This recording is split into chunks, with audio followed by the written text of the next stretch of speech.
am here with Paul at McCloud Shoes. We're in the heart of Melbourne CBD, and the journey of seeing the CBD come to life. I know that this has been a big impact for you, so tell me about your story, tell me about McCloud Shoes, tell me your history. Well, we're a family business that was established in 1949. My grandfather took over the business back then. I work here with my father, and we also have a little shoe factory in Brunswick where we make handmade footwear. So for a little single store, there's a lot that we do. So you've been around 78 years, 70? Yeah, close to, yeah. 78 years? You've seen a lot. How did what was COVID to you? How did that impact you? Well, it was really out of the blue and unforeseen, and it certainly, no one expected it to travel as long as it did. So we're certainly glad that we're at the end of the tunnel.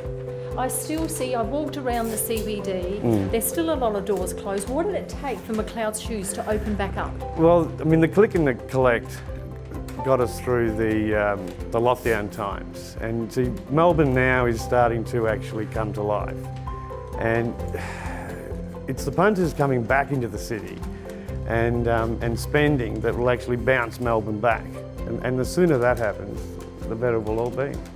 And that's really important, getting people back. And we've got a lot of big businesses, and this is the campaign, Big for Small. Yeah. So what can big businesses do to help small businesses like McCloud Shoes and breathe Melbourne back to life? Well, it's not only just stimulating the financial side of it, but it's also stimulating the conversation, and that's what we're having today.